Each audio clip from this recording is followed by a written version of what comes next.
parecerían indicar que el gobierno ha perdido... ¿Qué Montoya, Santiago? Santiago, sí, claro. ¿Querés saludarlos? Dale un abrazo. Acá está, acá está. Un abrazo, Martín.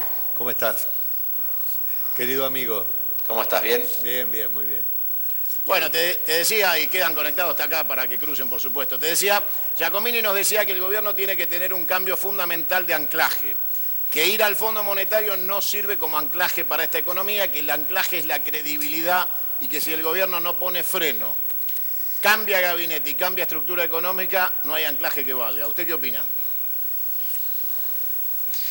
El primer anclaje que me parece que necesitamos todos, que necesitamos los argentinos y que necesita potencialmente el inversor del exterior, es ver que la clase política sabe discutir cuál es el problema, que sabe diagnosticar correctamente, que se sienta y sabe hablar constructivamente. Yo creo que la política está madura para eso, sinceramente, porque lo he visto en la Cámara de Diputados el otro día, cuando se aprobó la Ley de Financiamiento Productivo, cuando se aprobó Defensa de la Competencia. He escuchado discursos muy inteligentes, por ejemplo el de Pablo Cosiner de Argentina Federal. Lo he visto con la reunión con los gobernadores, he hablado con algunos de los gobernadores. No he visto a nadie haciendo declaraciones altisonantes ni echando leña al fuego, salvo unos pocos. Entonces lo primero que creo es que el gobierno tiene que tomar nota de eso, pero no para sacarse una foto, sino para discutir en serio qué es lo que está pasando. Ahí ya calmaríamos muchas cuestiones. De hecho, eso haría que la fortaleza a la hora de sentarse con el Fondo Monetario sea mucho más grande. Entonces, eso es lo primero que creo. Diagnosticar bien qué es lo que está pasando, porque si no estamos trabajando sobre los síntomas. Yo te pregunté varias veces en esta semana si el gobierno te había consultado. Hablé con todos los economistas de la Argentina, le pregunté a todos, y hoy en algún momento vi un título, te llamé y te dije, mirá, dicen que te reuniste, pero finalmente ni a Lustó convocan para el diálogo, o sea, ni siquiera a alguien que está tan cerca. Nunca te llamaron, nunca te preguntaron, nadie dijo, che, preguntale a Lustó. No, yo de vez en cuando tengo diálogos con el presidente y siempre trato de contribuir. Y tuve una reunión que desafortunadamente se filtró hace, no sé, cosa de días antes de todo esto. O sea que no he hablado con el presidente ni con nadie del gabinete económico sobre las cuestiones puntuales que estamos atravesando, no sé, en las últimas 2 semanas. O sea que usted habló de política con él, pero no de economía. Hablé de cuál creo que es la fragilidad de la economía argentina, que tiene que estar relacionado obviamente con la política, pero yo creo que a menos que entendamos por qué Argentina tiene problemas recurrentes, Santiago, no vamos a dar con la solución al problema, porque hoy hablamos del fondo, pero Argentina ha tenido programas con el fondo desde 1958, es decir, desde hace 60 años. Tuvo 26 programas con el fondo, este sería el 27. La enorme mayoría no se cumplió. Y cuando hablamos de los problemas que enfrentamos, fíjate, estábamos hablando de inflación, de déficit, de dólar, de deuda. ¿Cuántas veces hablamos en la Argentina de esto? Entonces, es evidente que si tenemos problemas repetidos, estamos diagnosticando mal la causa. Y ahí es donde yo creo que las causas son complejas y mejor que lo que está ocurriendo desde mucho tiempo en la Argentina. Lo hemos hablado muchas veces en tu programa, Santiago. Es verdad. Ahora, ¿este no era el cambio?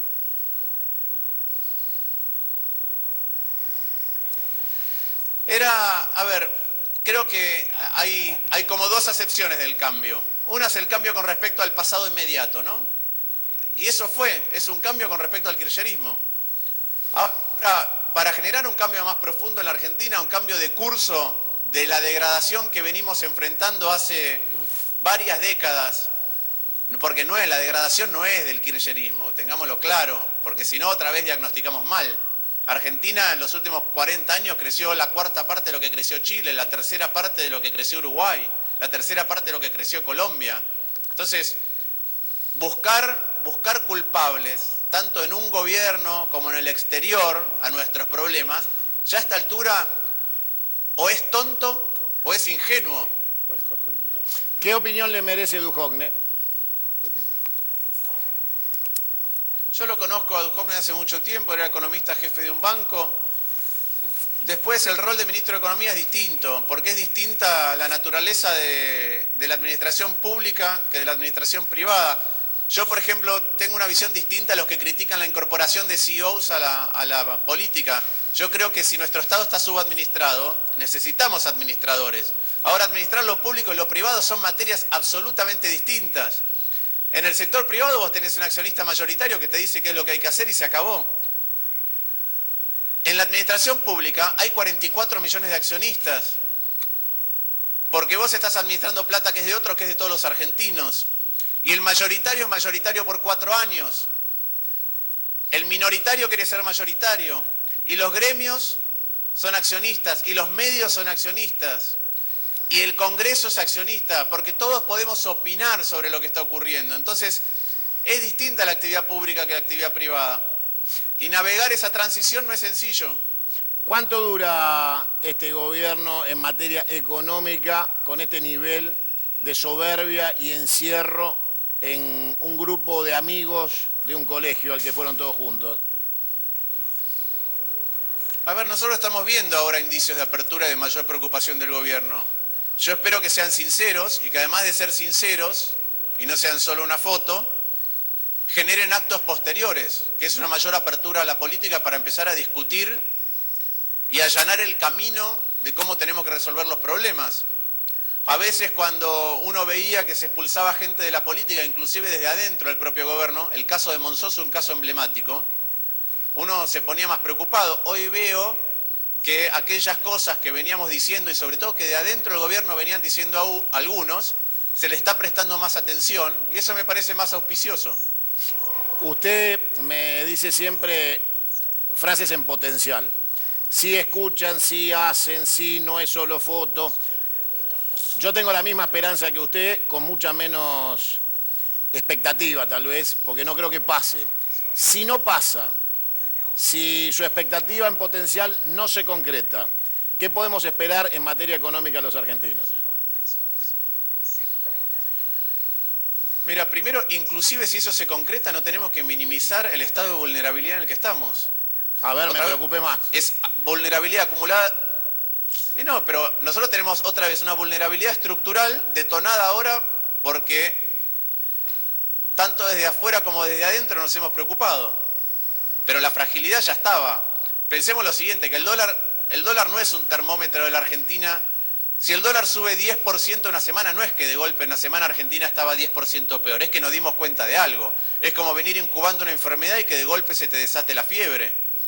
Pero vos, no es cuando se desata la fiebre que incubaste la enfermedad, es antes. Entonces, eso ya es un diagnóstico.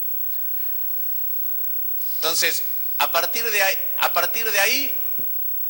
la situación en la que estamos ahora, te digo que el escenario ciertamente no es un jardín de rosas, es algo muy difícil lo que tenemos que afrontar, que va a ser más sencillo si es afrontado de manera colectiva, e insisto, yo veo mucha responsabilidad en las reacciones de estos días. Y quiero creer que esa responsabilidad va a estar reciprocada por parte del Poder Ejecutivo, invitando en serio a un diálogo. Si eso no ocurre, si no vuelven a tener peso aquellos que entienden de la política, de la concertación con otros, del diálogo abierto, los costos de ciertas cosas entre la clase política, bueno, el escenario va a ser mucho más complicado, Santiago. Yo hace muchos días que venimos pidiendo en este programa una mesa de los argentinos, un ámbito de diálogo donde estén todos, sindicatos, pequeñas y medianas empresas, sectores de las finanzas, ustedes, todos los economistas de todos los sectores, con representación parlamentaria o no. ¿Por qué cree Lustó que esto no pasa? ¿Por qué no existe, frente a esta crisis y esta vulnerabilidad que vos marcás, no existe un ámbito de este diálogo que pueda buscar consensos previos al Parlamento, ¿no? Porque en el Parlamento están expresados los gobernadores y el pueblo en su conjunto, pero con mucha fragilidad, porque cuando uno tiene trabajadores con el 15% de paritaria sin cláusula gatillo, no hay quien los represente seriamente, ¿no? Cuando el ministro de Economía le dice al fondo que la inflación a fin de año va a ser del 30%, y siguen diciéndonos en conferencias de prensa Marcos Peña que la meta de inflación es el 15%. Parecería todo poco serio, ¿no? Bueno, ¿por qué no ocurre un diálogo más amplio? No ocurre por dos cuestiones a mi humilde modo de ver. La primera es que no diagnosticamos bien qué es lo que pasa, ¿sí? Entonces, muchas veces coyunturas enmascaran los verdaderos problemas. Nosotros rebotamos del 2003 hasta el 2005 y nos llevó 3 años recuperar. Después, cuando empezaron a asomar algunos problemas, porque la inflación empezó a ser un problema, se eligió taparla. Después vino la soja. Después usamos, frente a fragilidad fiscal, la estatización de los fondos de pensión. Yo estuve siempre en contra de la privatización del sistema de seguridad social. Siempre. Lo puse por escrito. ¿Sí? Escribí un libro entero sobre eso. Pero no se estatizó para diseñar bien en la seguridad social. Se estatizó porque teníamos una emergencia fiscal. Cuando heredó Cambiemos el gobierno anterior, la fragilidad seguía y estaba tapada por el hecho de que si se arreglaba con los holdouts podíamos financiarnos durante un tiempo, pero la fragilidad estaba. Entonces, ¿por qué no nos sentamos todos en una mesa? Porque siempre existe alguna excusa que nos hace soñar con que en realidad está resuelto cuando no está. Ese es el primer punto. Y el segundo es que para abordar esas cuestiones tenemos que estar dispuestos cada uno a ceder un poco. Y cuando la política se vuelve tan cortoplacista que quiere aprovechar la mala situación del otro en favor de uno, bueno, no hay esa suerte de todos cedemos un poco para construir un colectivo mejor, una sociedad mejor, un bien mayor a nosotros mismos. Entonces, la combinación de diagnosticar mal y ser cortoplacistas es letal para sentarnos en una mesa.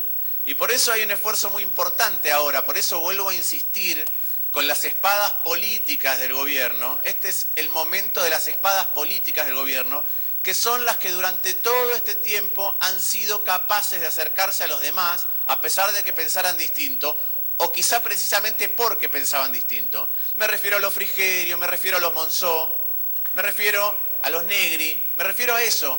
Eso es mucho más importante ahora, mucho más importante que antes. La última, dentro de un rato en la LIM va a haber un homenaje a la reforma universitaria, si no estoy equivocado, donde van a participar varios, entre ellos vos. ¿Cómo hacen los radicales de la reforma universitaria para bancarse todo esto?